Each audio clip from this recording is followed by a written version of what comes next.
Hello, my name is Melin. The pronouns I've been going by are she, her. For the people that don't like that, they can use staff and sergeant because I served my country, right? So you owe me at least that much. Just a little respect. Just a little respect. Like, a lot of people are like, why do I gotta use your pronouns? It's like, because when you don't, a lot of us will just be like, not say shit, not complain about it. But every time you use the wrong ones, it's like a little. Well, let me give you an example. You guys know the clip. It's ma'am, right? Everybody does. Almost everybody does. It's ma'am. Have you ever sirred a ma'am before? I have. When I was in basic training, or rather right before basic training, I was in the process of enlisting, and there was this one lady behind the counter, and I got my salutations mixed up. I was like, sir, I mean ma'am. And she looked at me and she's like, it's ma'am. How would you like it if I called you ma'am instead of sir?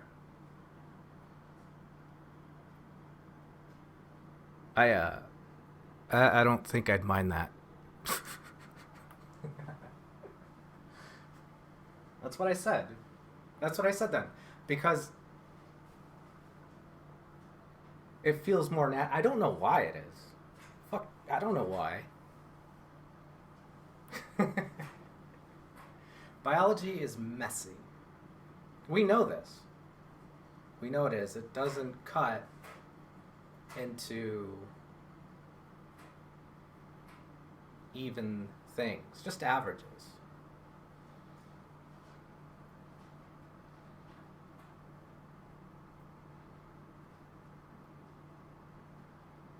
But even still, I know what I am. You know what I am. So why does it matter to you? What am I going to go around? Pretend that I'm not? Actually, after I left the service, I started doing voice training with a voice therapist. And eventually, the voice therapist was like, you already sound feminine. You just need higher pitch with your voice. And I was like, I called her a liar to her face. Like, you're a liar. I don't believe you. Because I don't know how my voice sounds, right? All I know is that it's always been masculine, as far as I know. Because that's what I've lived as.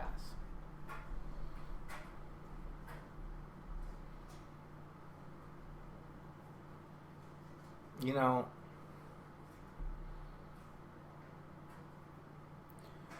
streaming and putting yourself out there online is not easy.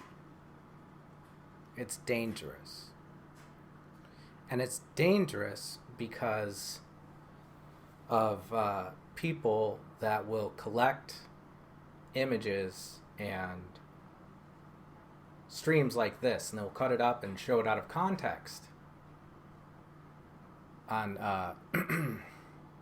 r/turf, r/gender critical, threads like those. Actually, when I first made a Reddit account, because I was trying to figure out what this was, I went on there and Reddit was like, all right, since you joined the transgender sub, here's r/turf. Like, r/gender critical. Because you got to have both sides, right? You gotta have both sides. So that other sub.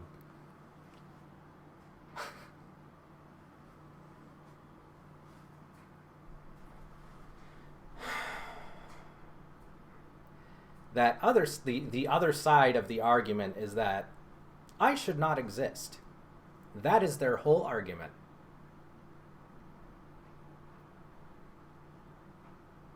Me and people like me should not exist.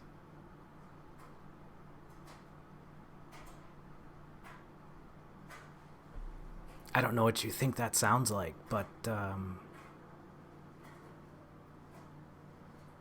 it sounds like something that rhymes with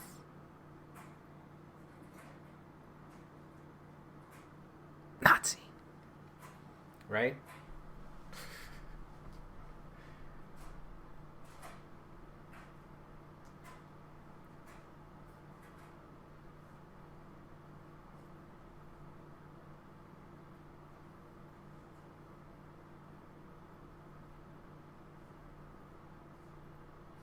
So, I was in the military for the whole Trump era, right? I enlisted 13 years ago ish. 14, 15. Greater than 10, less than 20. I don't got retirement.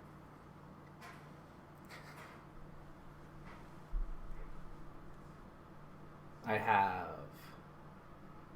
85% disability, which means I only get half payment.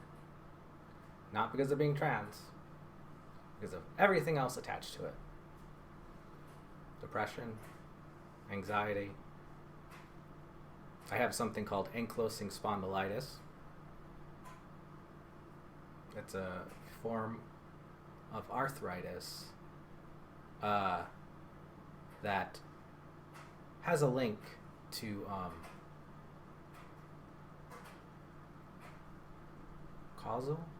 corollary link to the anthrax shot, which I had several times.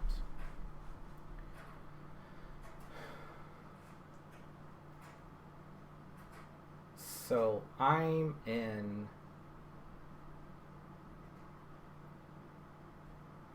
the military for the whole of this Trump era fiasco, and I see it. I'm going, watching it like lead up to it, because I know what that means for me, right? Trump held out an LGBT flag. And I was like, look what the flag they gave me, and no queer people were on the stage.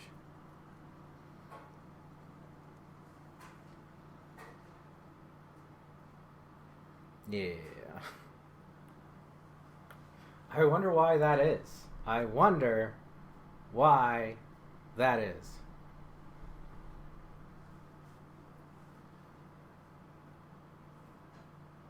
A little bit about me that you don't know is that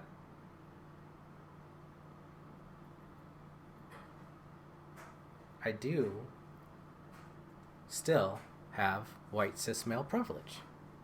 Do you know why? Because everybody keeps going, sir, sir, sir, sir. And I'm like, hey, if you want to treat me as I'm better than you, go right ahead. That's you. Sir. So I still have that privilege because that's how people see me. I know it. But here's the thing.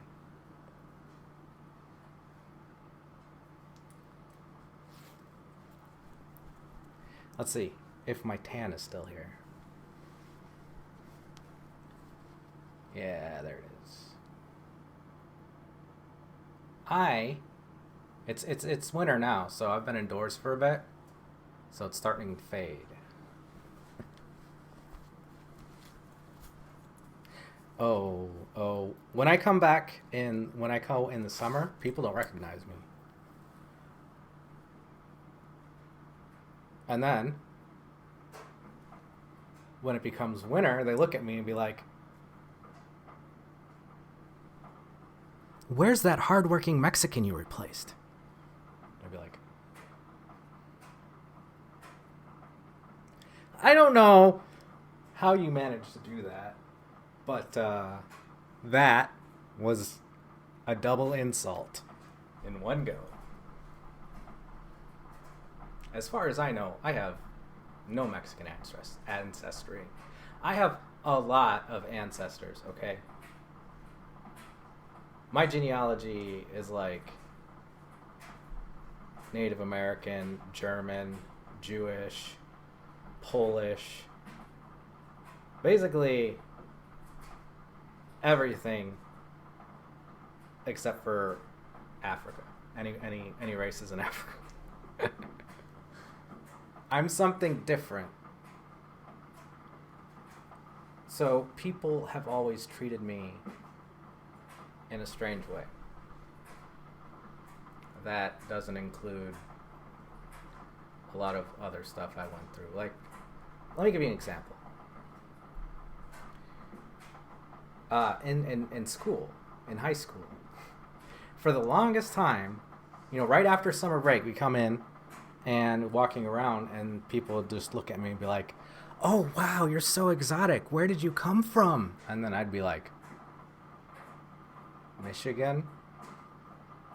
They're like, "No, where are you really from?" Michigan? As far as I know, because I checked the white box on all of my forms because that's what I was told to do, right? I just tan real well. And people don't know what tan is.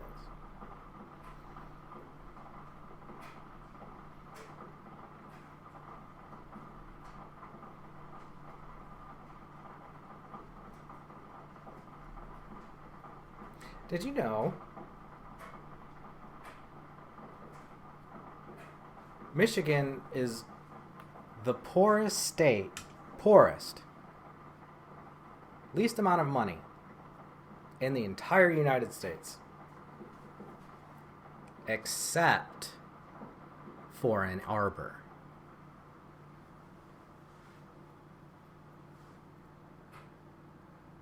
Ann Arbor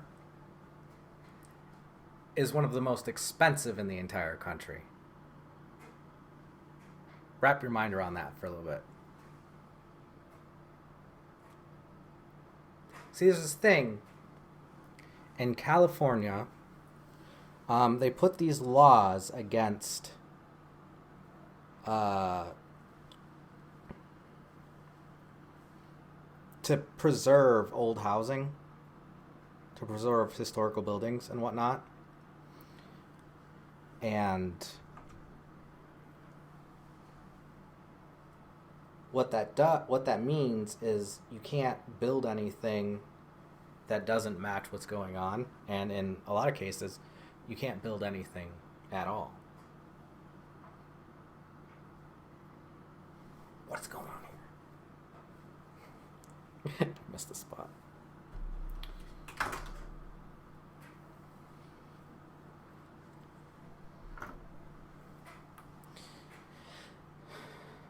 There are called anti-gentrification laws. These anti-gentrification laws are supposed to protect the cities from development and preserve buildings for the lower class and historical relevance. The problem is, when you can't build new houses in an area,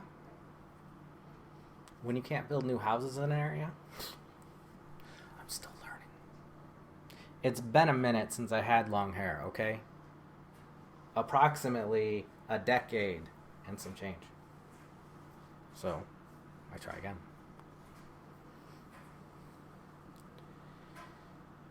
Those anti-gentrification laws drive up the price of real estate in the area.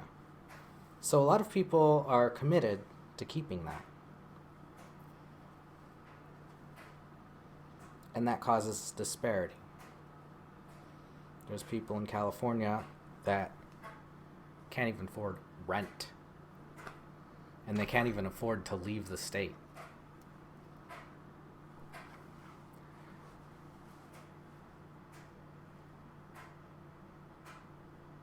Imagine my annoyance when I come back home and those anti-gentrification laws are right outside my door.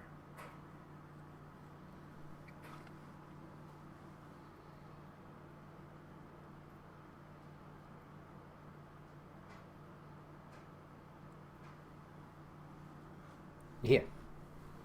Yeah. All right, look. People of Michigan, we have a very great respect for the musicians that are here. And it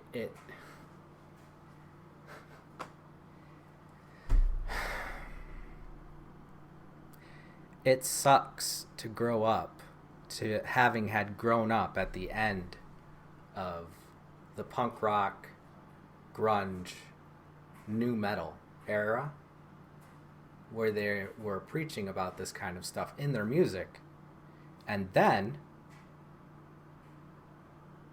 didn't do anything about it. Like, oh man.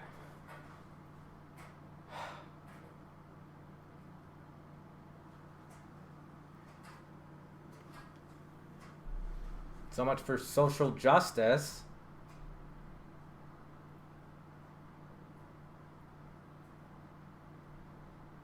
I don't know, they say if you're, in order to be punk rock, all your heroes have to be dead or have abandoned you.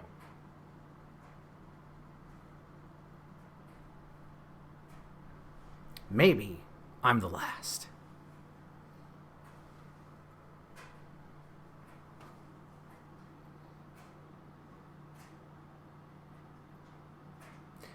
Why do you live in Michigan, you might ask?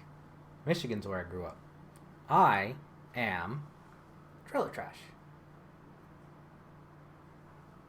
I grew up in a trailer park over that way, over yonder. It's still there. My mom still lives there because she worked 80 hours a week at 3 separate jobs for one of my baby brothers, and she worked herself out of being able to work anymore. She worked as hard as I did, and she wasn't in the military. Me, you see, this is where what I'm talking about gets real dangerous. But it's already dangerous for me, right? Because I'm trans.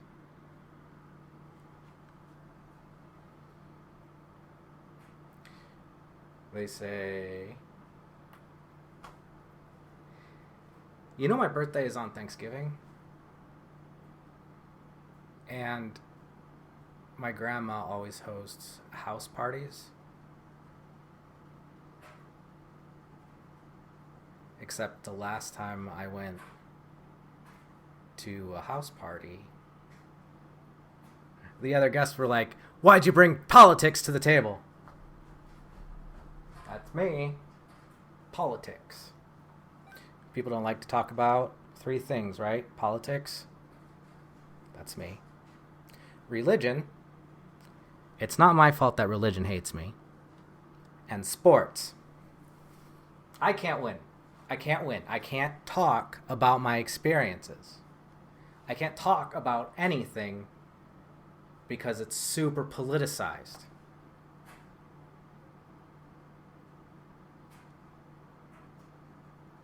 Add being former military on the top of that? Holy shit. Look.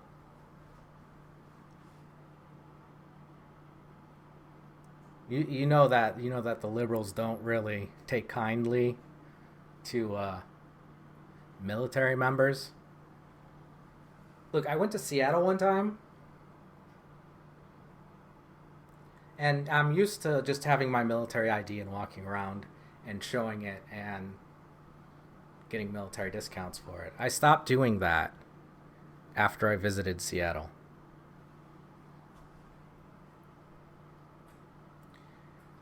Because what I come to learn is that the naval base there had put out directives that said, don't let anybody know you're in the military.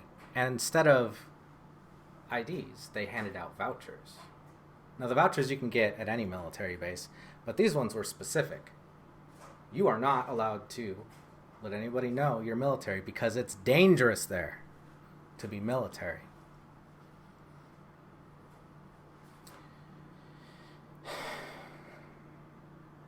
The same problem is outside some army bases. Some people that hang around in seedy bars, let's call them. Seedy bars. They like to pick a fight with military members just to prove how awesome they are. These are usually white gang members. White gang members are the worst. Holy shit. And I'm not even talking about the people on Wall Street.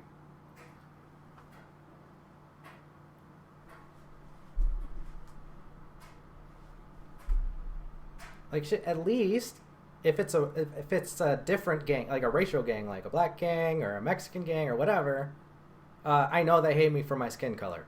That's easy. Or because I'm trans. Whatever. But a white gang member, they don't give a shit. Not one shit. They have fallen so far from the gangster days. Where they bootlegged, but at least it was honorable. Right?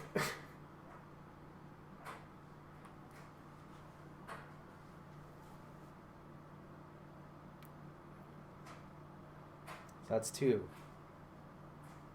That's dangerous. They say comedy is supposed to be dangerous.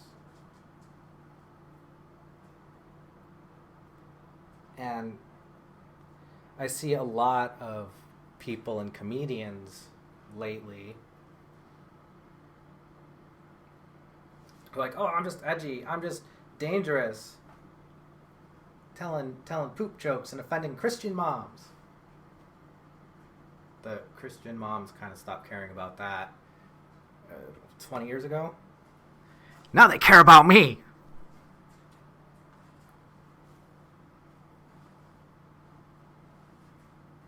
Why do they care about me?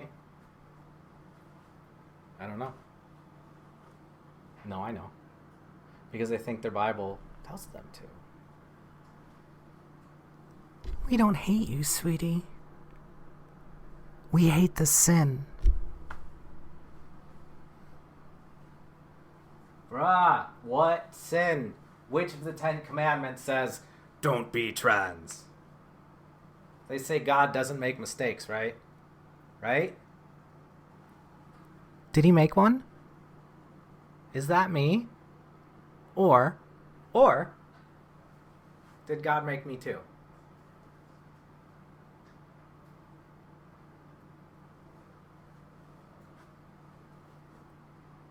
That's where it gets a little sticky. Because the thought is that I decided to become trans. It is something I chose. Don't get me wrong.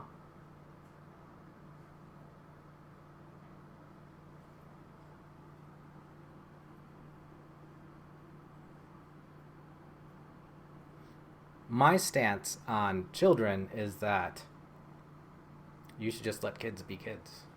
They'll figure it out, and you'll figure it out. However, nobody's forcing them to trans their gender. Except in the Middle East. Like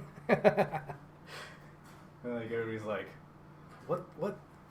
Alright, so over there, I don't remember which country it was, plus I'm not going to call it out.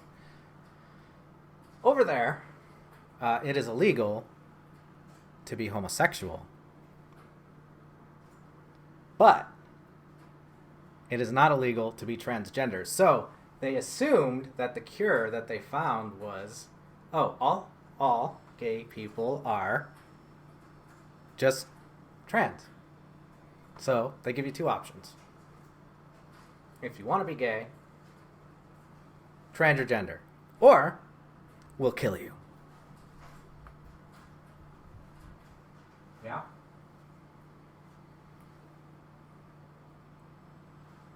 That doesn't sound like much of a choice if you're not trans. Look, dude.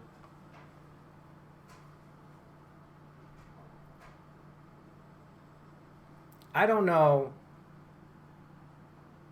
how many men fantasize about being in a horrific accident where they lose their genitals and they go, wow, that would be so great because I wouldn't have to make the choice to do that.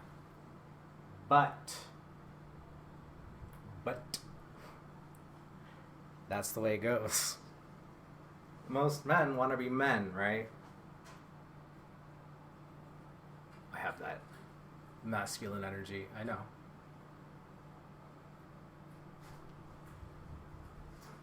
Because I'm more of what they would call a tomboy.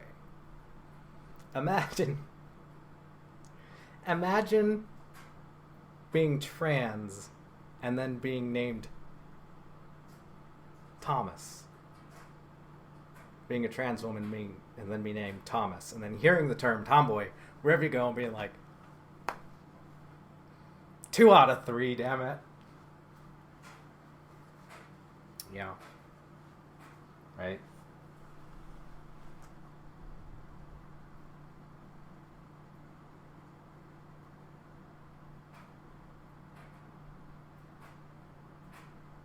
So I'm in the military.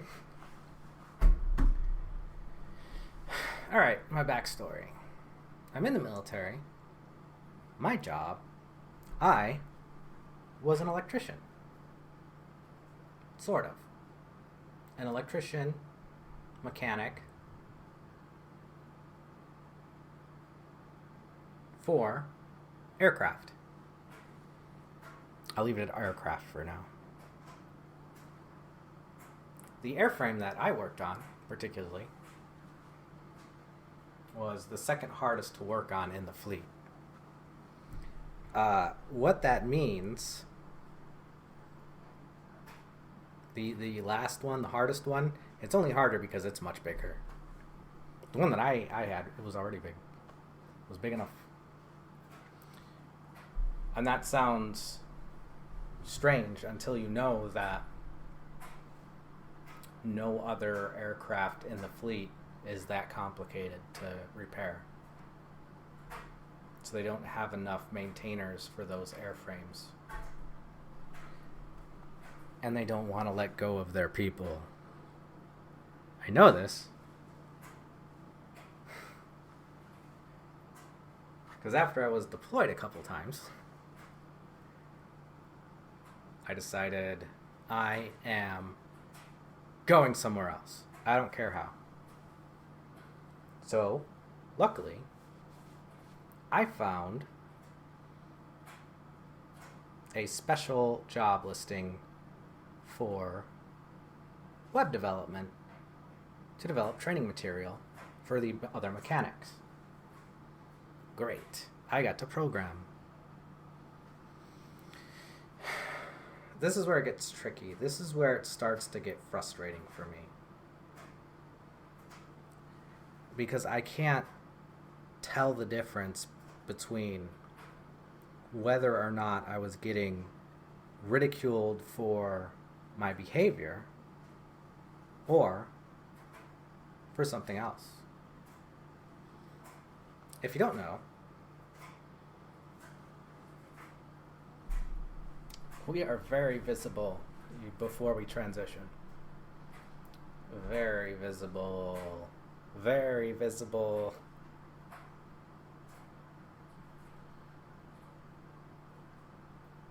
You wouldn't expect that, right? Like, how are you visible? You look like a man, or you look like a woman. Okay, well,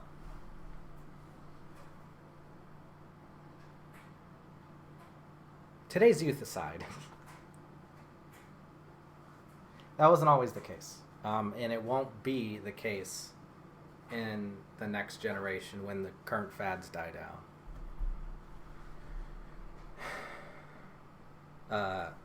Not the non-binary ones, the femboy ones. That's just glam rock with another name to me. Like, we've seen it before. It's not new. It just also happens to come at a time where trans people are more visible, more free to be ourselves. Thanks, Obama.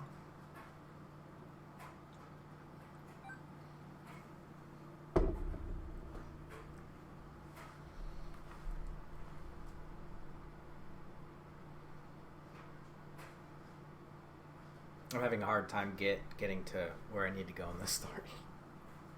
Because it's terrifying for me.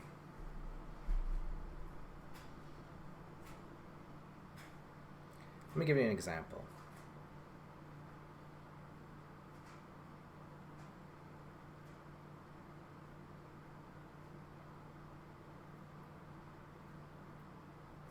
One day, a friend came up to me.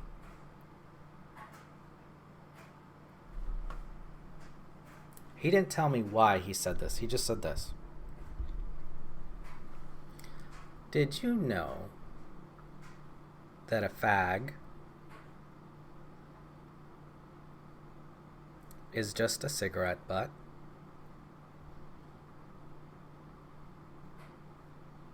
And a longer F slur is just a bundle of sticks. See, I didn't know why he said it to me at the time. Apparently, there were other kids behind my back already calling me that. Never to my face. Always behind my back. Always behind my back.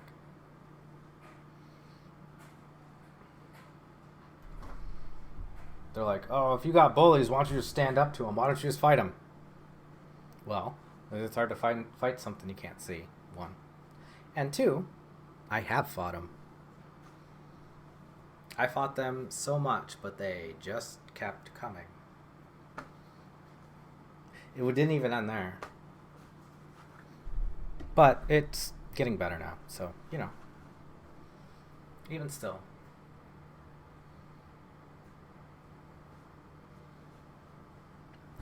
What's the term for it?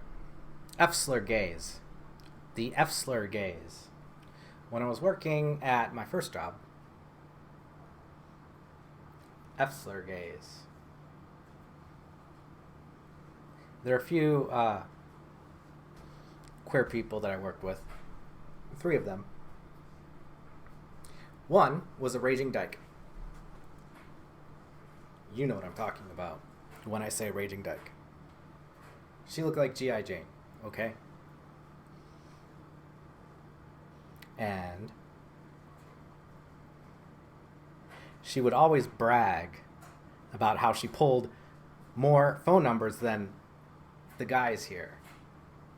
She was talking to me.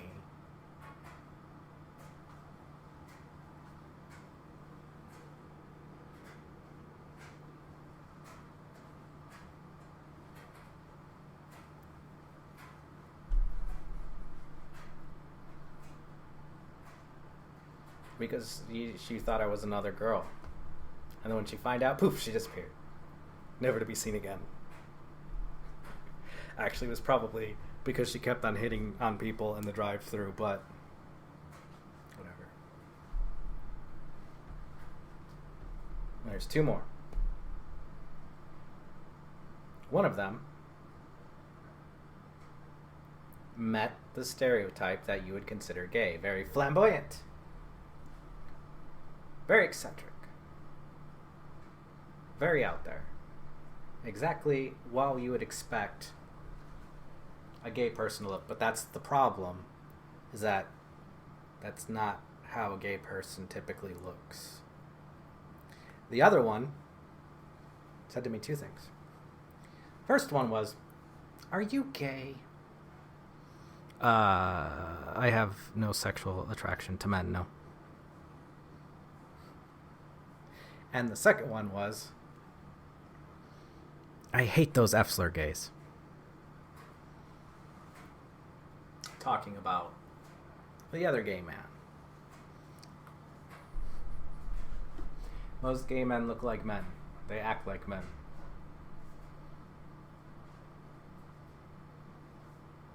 Then you get to feminine men, and then trans women.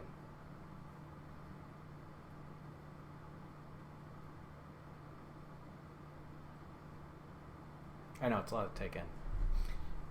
Bruh, I had to study this. I should have a PhD. I should have 3 PhDs just trying to figure out what the I am. Because nobody else knows. Do you know why? Do you know why nobody else knows? Nazis. No, really. You know that quote? Not quote. You know how the Nazis burned books? And they talk about that as if it's this terrible thing. Do you know what books they burned?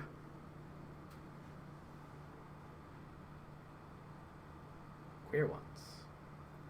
Queer ones. Trans ones. Everything that described what we were. And it set back trans people very far.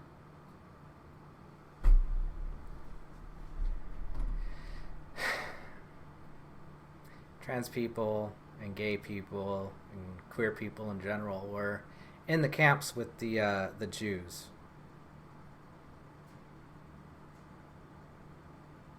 Do you know the difference between a Jew and queer people? Were under something called the Pink Triangle instead of the Star of David? Pink Triangle. So you can look it up. You know the difference between the people that wore the Star of David and the people that wore the Pink Triangle? The difference between the Jews and the queers? Do you? The difference is that they let the Jews out of the camp.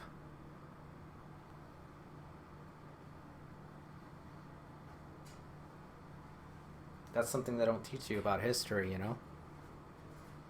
They didn't free everybody. Because trans people were under that mentally insane, mentally retarded. I have undeniable proof about my intelligence. It is something called the ASVAB. It is in my record. I scored very high on it. 90s and above. It's scored by percentile, so 90s and above means that I scored at least better than 90% of everybody that has ever taken the test. And it's not just military members that take that test. They invite random scholars to take it from time to time, just for shits and giggles. Yeah.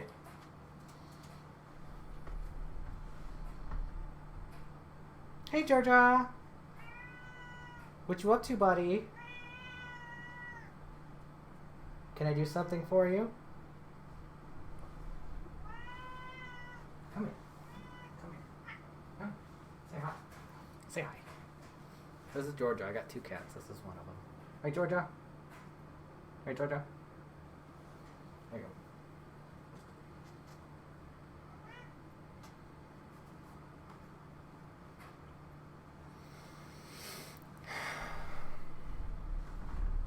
She's been annoying lately because I gave her tuna fish.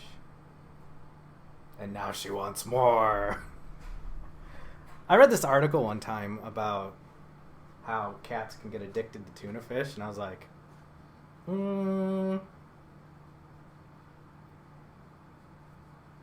that'd be like saying humans get addicted to hamburgers. Sort of true, but not really.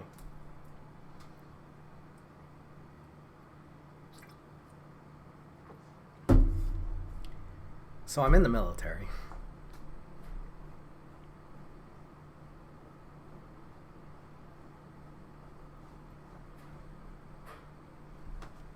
And I applied for the special duty to make this training material.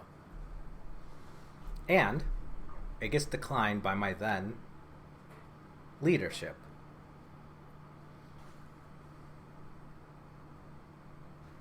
it was guaranteed for me. So the declining for it was one of two things. Now, before you ask, you're going to be like, but wait a minute. You were in uniform. I was. Here's the other thing. One of my coworkers is this black dude, okay? And I have respect for him because he entered when he was like 30. He just enlisted at that age, and I have a lot of respect for people that are trying to, hustle.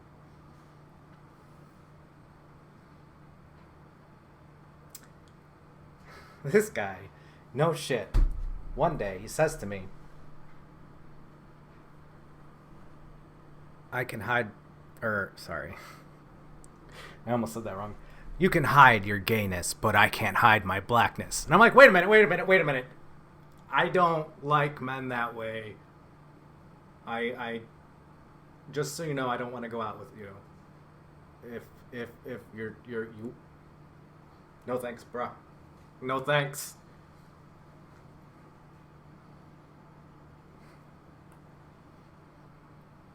That's how I know. Because things like that have happened to me on more than one occasion.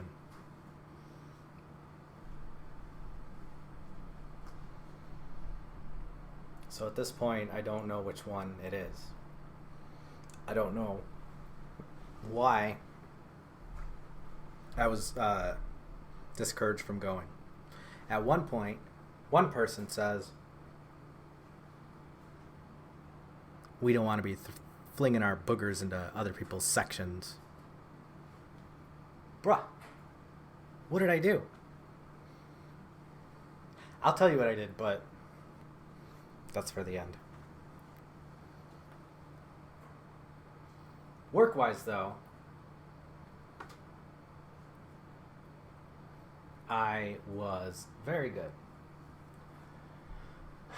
And the reason why I know that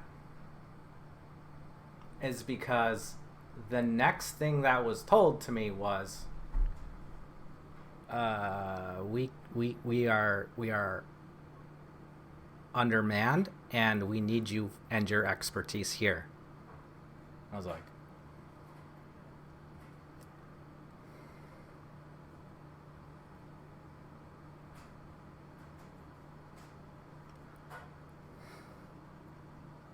those two statements don't mesh very well, do they? Now, there's a bunch of other things that you can say about why those particular things were said to me. I assure you, you're just going to have to trust me on this. It wasn't the ones that you expect. Anyway, I'm like, I remember what I was told. We train our replacements. I train my guys very well. I had the utmost faith in them.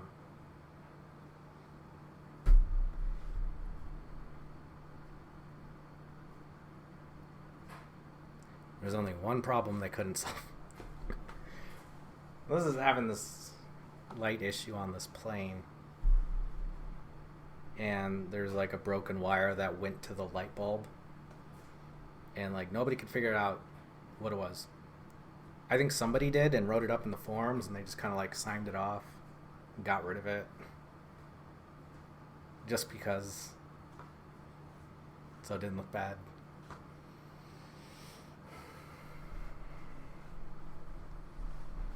And, aside from that one person that found it, because he wasn't there anymore, nobody could figure it out. Not even myself.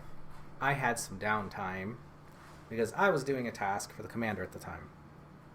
I was building an access database.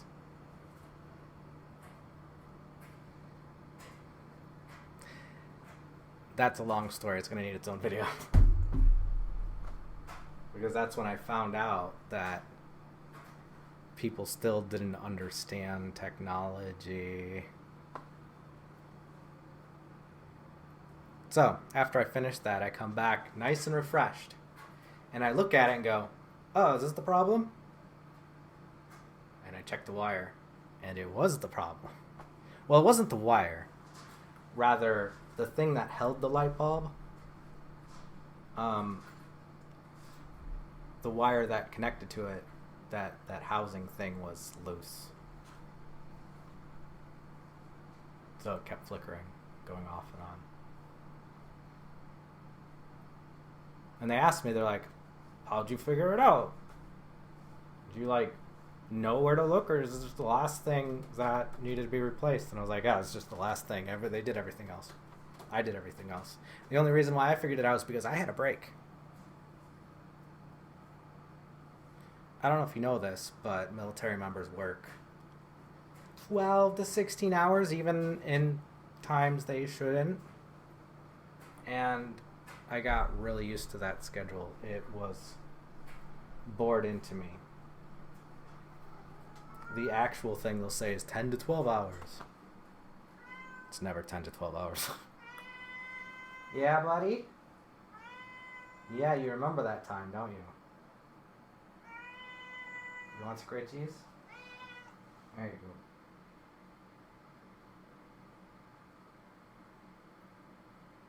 My 2 cats have accompanied me on most of my journey. Ow! Ow! Don't do that! Oh my god. Oh my god. Let me go. Let me go.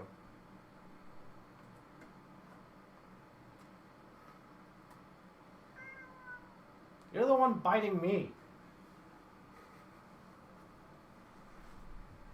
Goofball.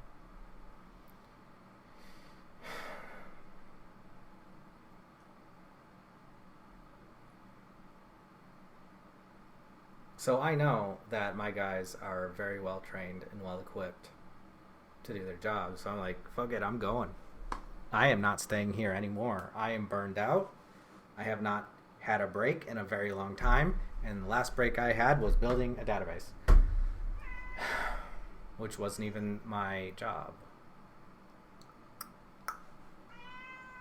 Fight me. You dumpy. So I go off and I make training material. Do you know what Mustache March is?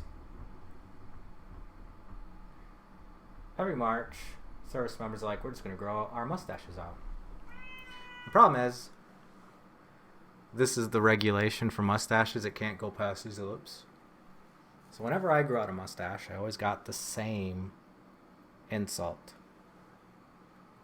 Every single time. In fact, I was so good at being called. Where'd it go? Where'd it go? I kept it because I'm a masochist.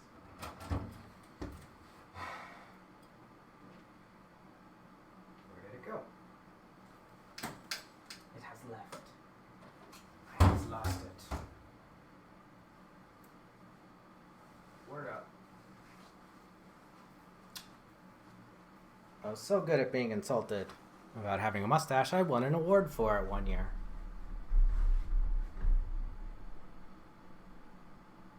Stereotypes, man.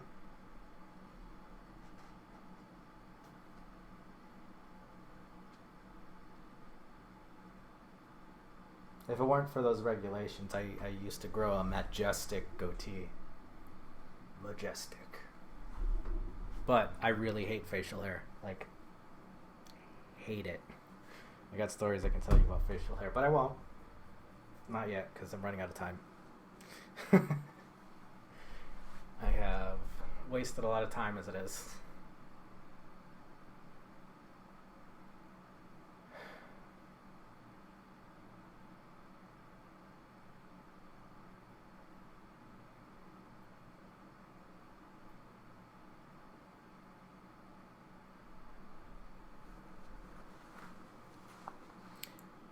So those anti-gentrification laws, all the wealth pools up in one area and leaves the rest of the state. it doesn't happen just here in America. It happens in other places in the world.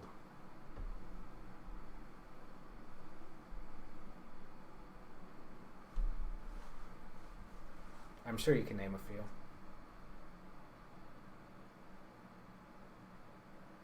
But this is the part where I have to tone it down.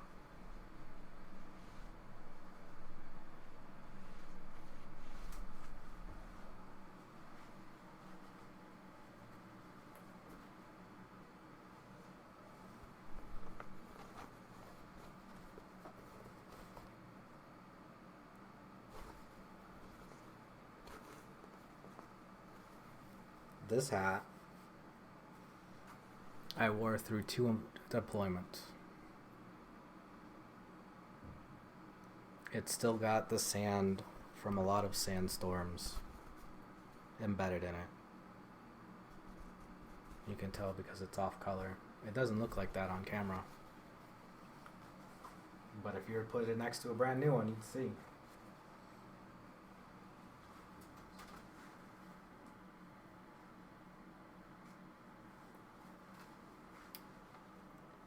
That brings me to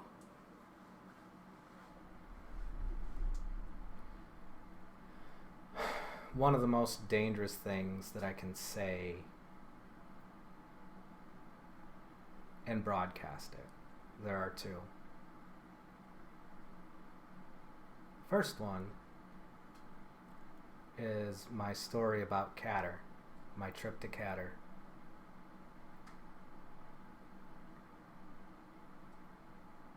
And the second one is what happened when I was deployed.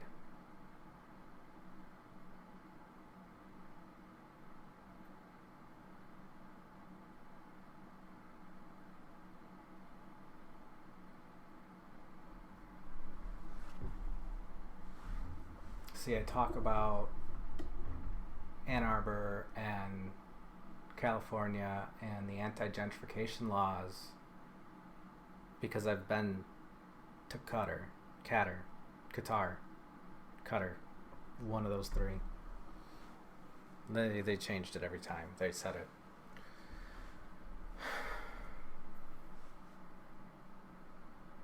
Outside Qatar, Dubai, the area is shit.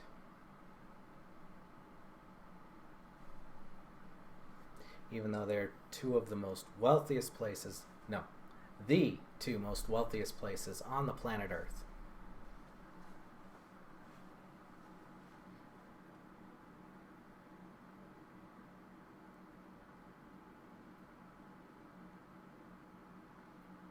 So I'm going to Qatar.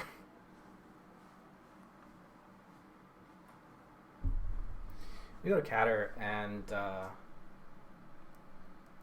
one day we went on a kind of field trip that was hosted by the foreign elites. And it was a field trip, so we didn't see a lot of locals. It was just us wandering around and meeting some people and some rich people, and it's the first time I ate pigeon. Pigeon.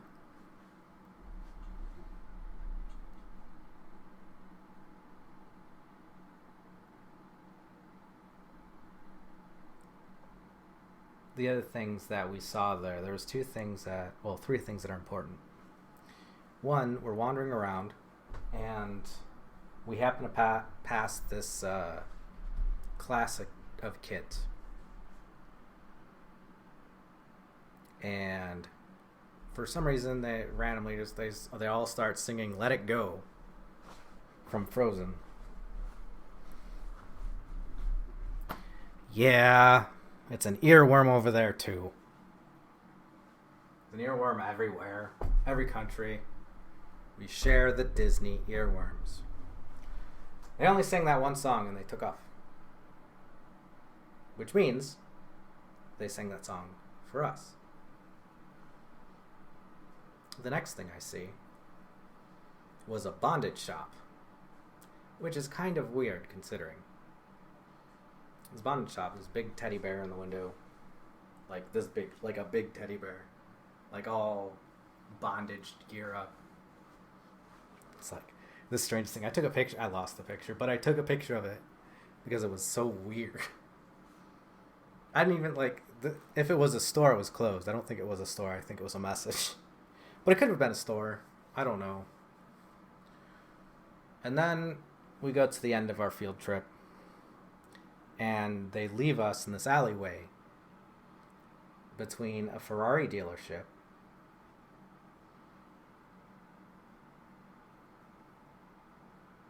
and a BMW dealership. Not the regular BMW dealership, the high-end one. And they just kind of leave us there. We're like waiting for a bus for a couple hours, and like, might as well check out the Ferrari dealership.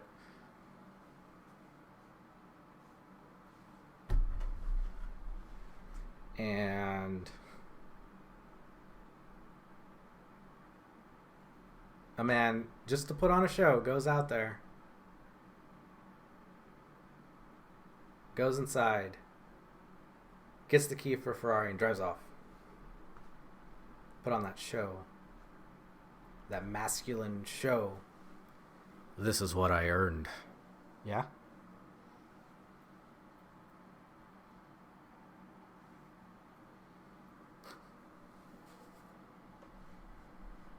And the disparity between those two messages. One was, you need to cut it out, and the other was a taunt. But here's the thing. And this is part of the reason why I was depressed for such a long time, and I couldn't figure it out.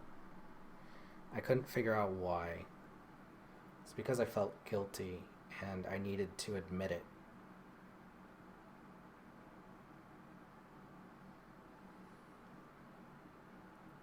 Military members, we get a lot of shit from people. Both foreign and domestic. The liberals. The Qataris.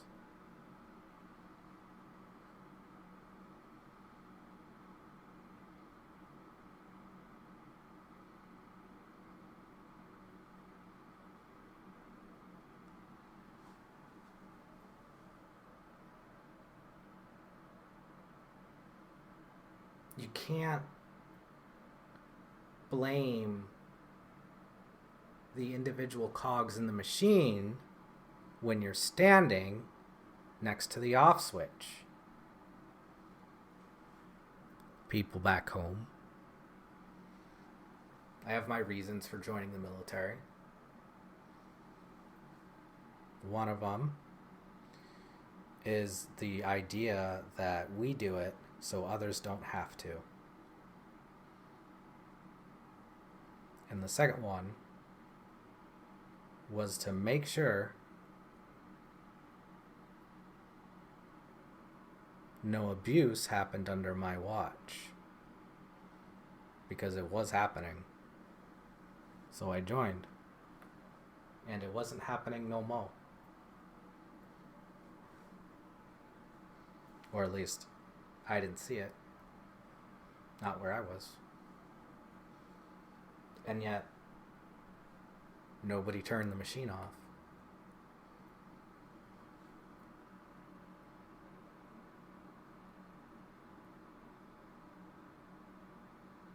So this is what I feel guilty about.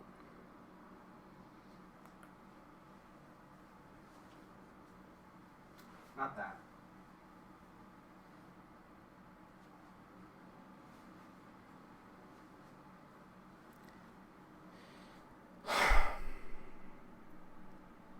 Have you ever heard of the Kudzu airstrike?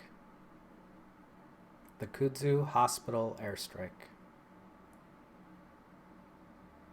The plane that I worked on doesn't show up in the news.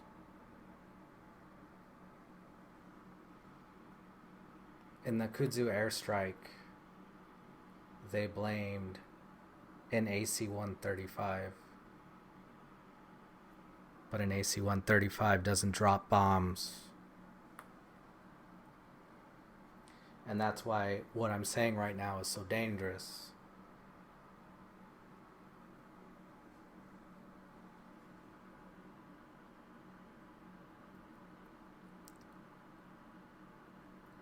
I fixed the planes that flew the mission, and I debriefed the missions that they flew.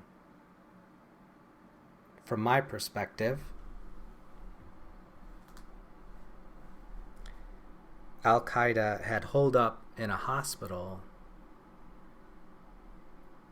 and that automatically makes it free range target. As soon as there's enemy combatants hiding there, that's just the way it goes. However, that hospital, those people weren't Al-Qaeda, or they could have been injured Al-Qaeda, but they were Doctors Without Borders doctors working there.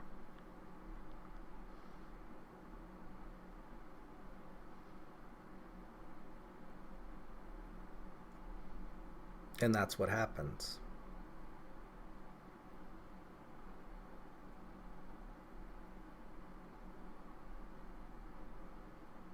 Everybody was blaming me,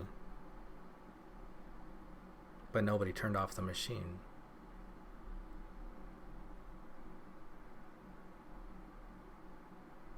I don't want to leave it on that note. I want to leave it on a worse note. A worse one. So I am in the military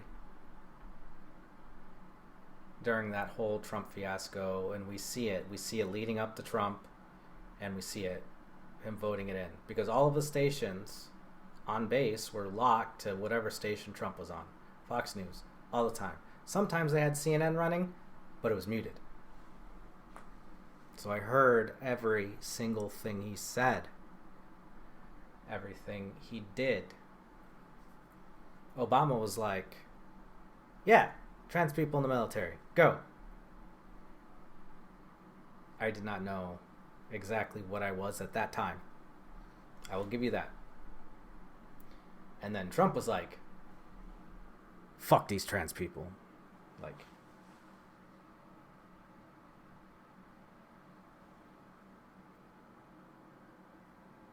I kept my head down for 4 years. On the last year of Trump's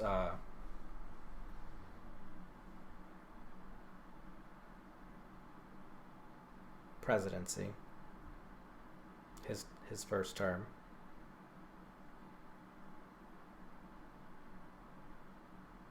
that's when it got really anti-trans. Really anti-trans.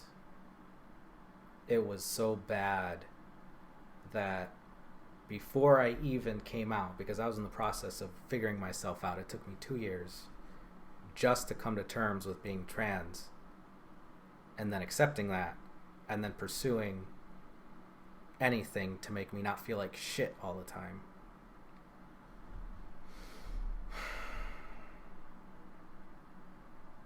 And you could hear the people in the workplace arguing over trans people,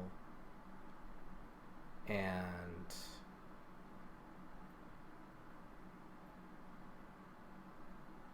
well,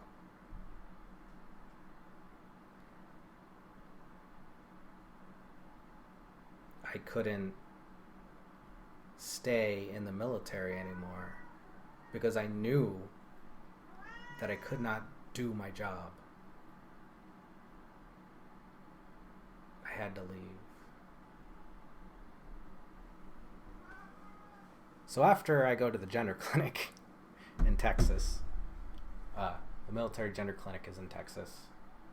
It's a very, very small task force for trans people. You go there, And not instantly, I was pretty solid on mine. I was like, yeah, I'm trans. I've been playing just one female character in one MMO for 6 years straight. And it's gotten to the point where I want to be that person only and not live in the real world. It's part of the reason why I decided to transition, was because I wanted to stop being imaginary.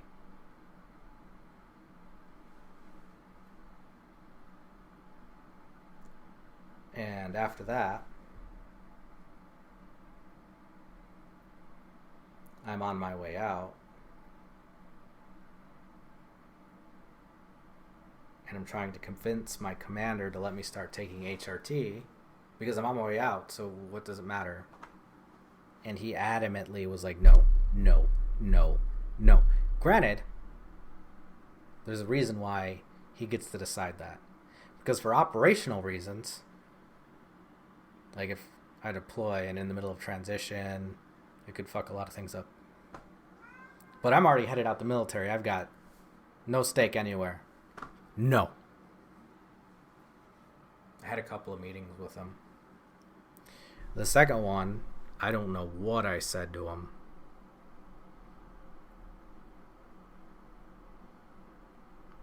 But you could see it in his eyes that he was angry with me.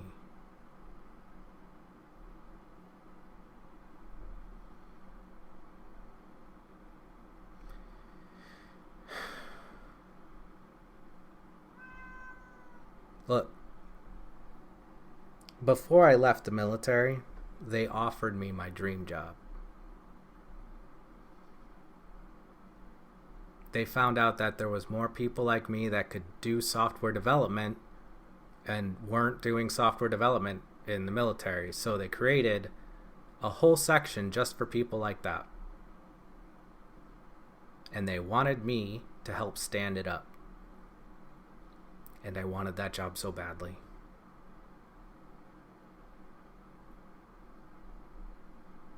But it wasn't enough. It wasn't enough to keep me in because I was miserable. And as far as I knew, everybody hated me because it wasn't Trump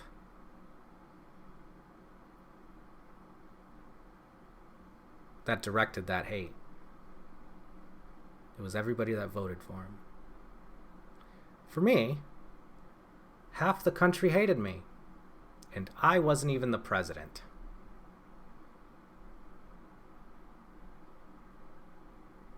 Like, I don't mind all that hate. Like, give me a reason for it, though, right? If you're gonna hate me, have a reason for it. What did I do? I serve the country. And then you guys said you don't want me serving the country anymore. That's what it sounds like to me. A lot of people that I know, I had to quit Facebook a while back because of this kind of stuff. Rhetoric, toxicity. And a lot of it was coming from friends and family.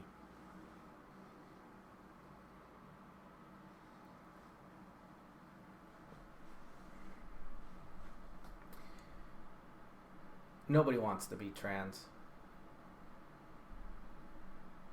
We're proud of it because we take pride in it.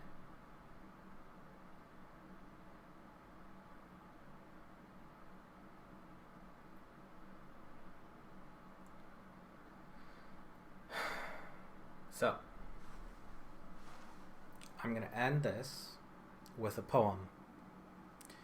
This poem will explain to you my fears for the country, for myself, and for everybody that I care about, even if they hate me for what I am. This poem was written by Pastor Martin Niemöller. Niemöller?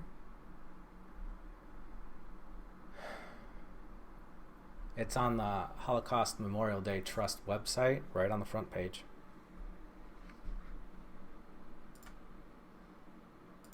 I first learned this poem when I was in middle school, and I never forgot it.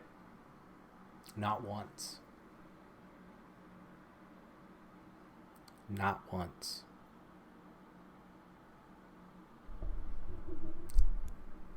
So, this is how it goes. It's called First They Came.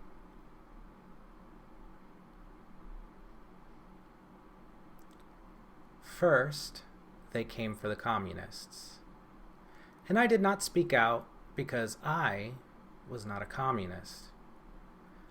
Then, they came for the socialists.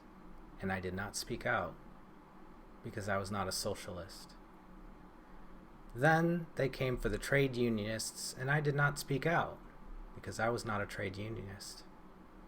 Then they came for the Jews, and I did not speak out because I was not a Jew. Then they came for me, and there was no one left to speak out for me.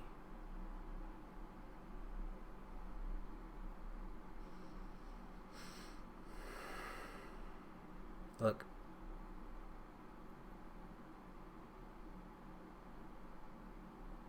I believe that socialism is the safety net and capitalism is the high wire. I don't think capitalism is bad, but if you want people to use capitalism, they need to have a safety net. Otherwise, the only people that can effectively use capitalism are the ones that built their own. Thank you.